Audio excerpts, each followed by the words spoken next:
places at stake, and at this stage of the season everyone's desperate to make sure that they make the cut for the reduced teams that do the second phase of the World Cup.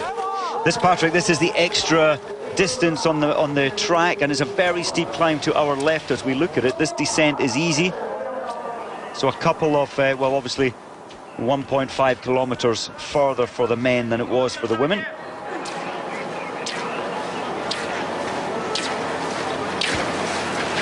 Volkov certainly looking sparky, dynamic. It's slow conditions with the temperatures down around -8, -10, and the machine-made snow. It's always very aggressive on the base of your skis. Remember, Russia had a lead of 21 seconds at the exchange. Well, Volkov has done well. He's extended it, now 24.3.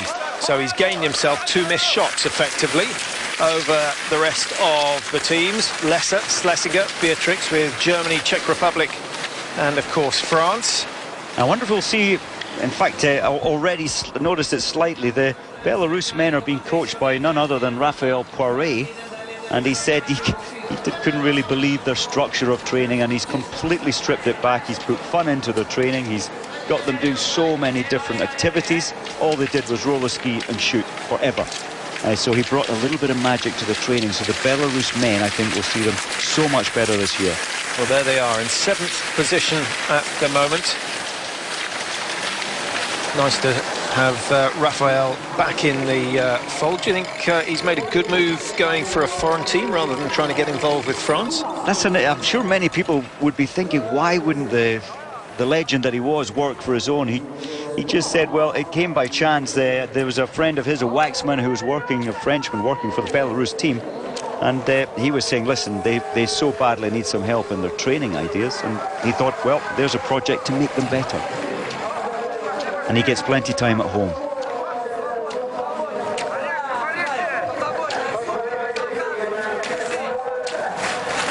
Good strong skiing from Volkov, who's making the rest chase very, very hard. And that's the advantage of having the lead at this stage of the relay. The other teams have to take a risk, and they can't afford to ease off too much as they come in to shoot for the first time. Germany, you may recognise Eric Lesser, Simon Schemp taking the last leg for Germany. Schlesinger, 20.5, so he's pretty much kept pace with Volkov out front, and Volkov now easing off. So he's been easing off for the last 500 metres. This should be a fairly rapid shoot from him. Just for well, there's the Russian coaches, but the Swedish fans are more interested in the Swedish team. It was 2 minutes, Patrick, at the changeover to Bjorn Ferry, and just try and see what's happening on the track. He's not closing that down. He's lost 1 second on the track. A lot of work for the Swedes to do. 2 minutes is massive over this distance. Yeah, 1 minute absolute maximum to make up on the final leg of this relay. So Bjorn Ferry's got to do something spectacular in these conditions. I can't see the Russians making too many mistakes. Russia so far have missed 4 targets, which is more than we would have expected. Germany have only missed 1. I can't see a single team that have hit all the targets so far. Germany with 1 miss are on the top of the pile. Belarus have missed 2, Italy have missed 2, and Ukraine have missed 3.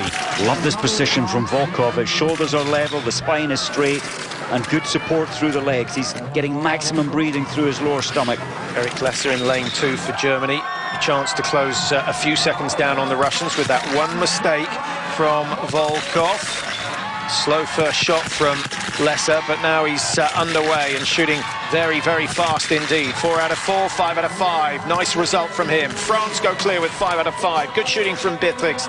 And now we have Ukraine with 2 misses. Norway are missing an opportunity to close the gap, but still in contention for a podium finish here. And of course the Norwegians we ought to just monitor their performance over that first lap. Erlend Bjørntegard, who's pretty much a new name to the World Cup skiing. We've seen him at Youth World Championships, but he's a new name. There you see he's in 5th position at the moment, and after the second exchange we'll try and let you know exactly where he was standing. He was 20.7 behind. He's now 20.4, so he's made a slim gain. It's a good start, especially when so many teams have been shooting well, but then we look at teams right now in the picture who are shooting very badly in these almost perfect conditions. Italy, Switzerland, Belarus struggling to get the targets down.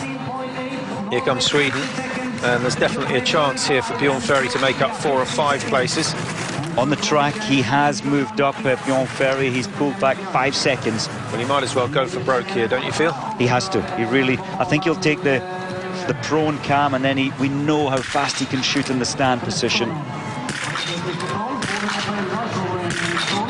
Then again, if he rushes and makes mistakes, it's not going to do his confidence any good for the rest of the week.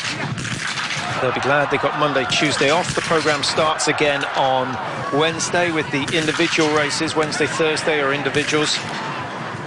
And then the season very much underway. First 4 going down for Bjorn Ferry, and the race leaders are now nearly 2 minutes into the next lap.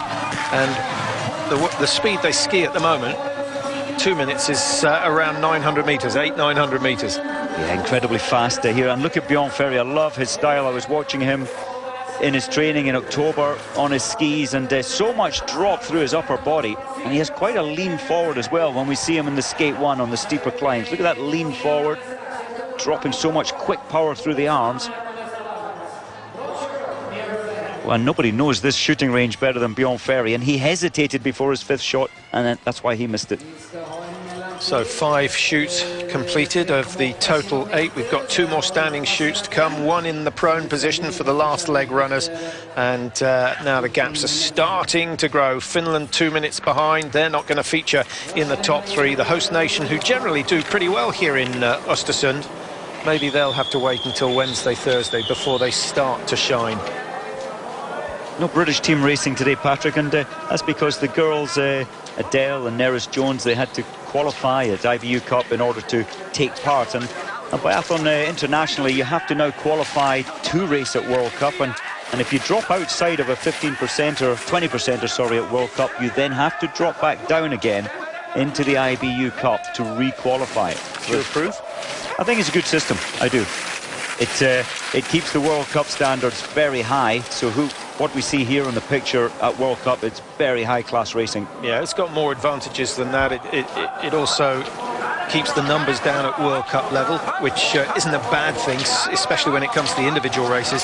And it's also good for the athletes. I feel it's good for the athletes to race at their own level rather than trying to race at the level above, which can only be depressing when you find yourself 2, 3, 4 minutes behind. I can't disagree with that. No, absolutely. And the learning in the IBU Cup, it's about learning how to race, how to pace yourself.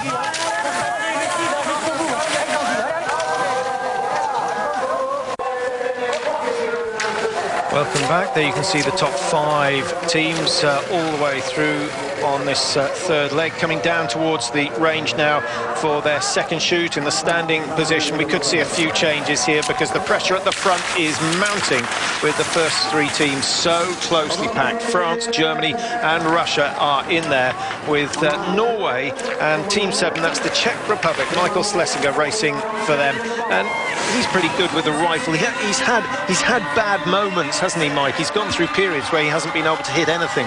But I think after the World Cup in Novo Mesto last year, he started to pull things together. Yes, he has, and certainly Michael Schlesinger just coming into picture now alongside the Norwegian. Certainly he's feeling very confident about this season, and a lot of pressure for the World Championships. Yeah, looking forward to that. I hope it's not as windy as it was when we went there for the World Cups last year. It was blowing a gale. It will always be windy there. And I hope they get a decent amount of snow. So, Volkov versus Lesser versus Beatrix, the leading 3 in this mixed relay. Lesser nearest the camera for Germany. Keep an eye on their targets on the right-hand side. Russia first to strike. Good shooting from Volkov. 2 out of 2, 3 out of 3. This could be a decisive move from the Russians. Oh, he throws number 5 wide. The hardest one when you try and shoot like that. Now the mistakes coming thick and fast. Norway with the chance to close down on the leaders, but they've missed that opportunity.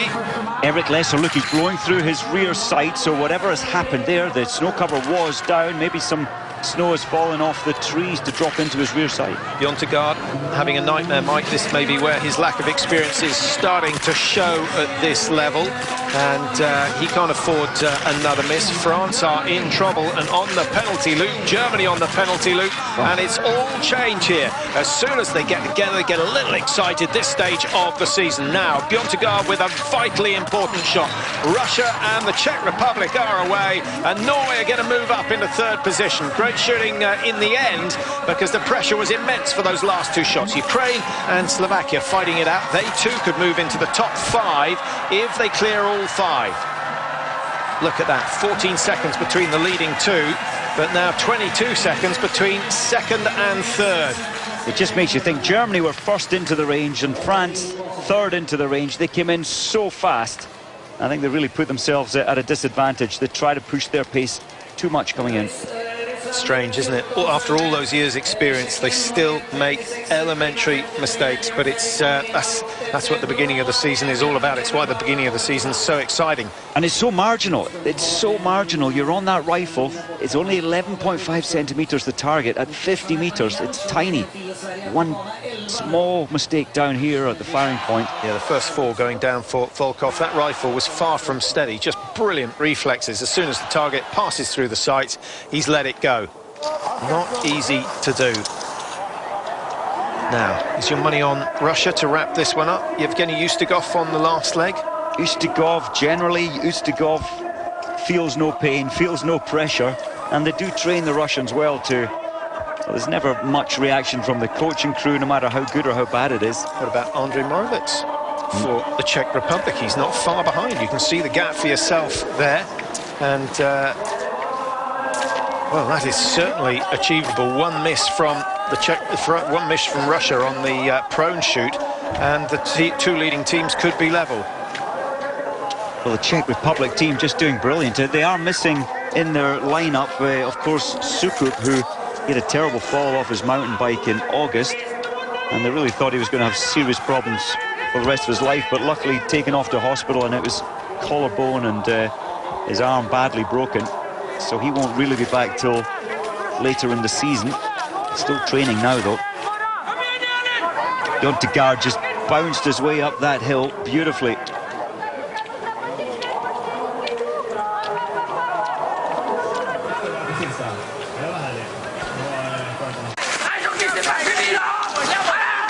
Welcome back to Oestersund. The leading 3 teams are through.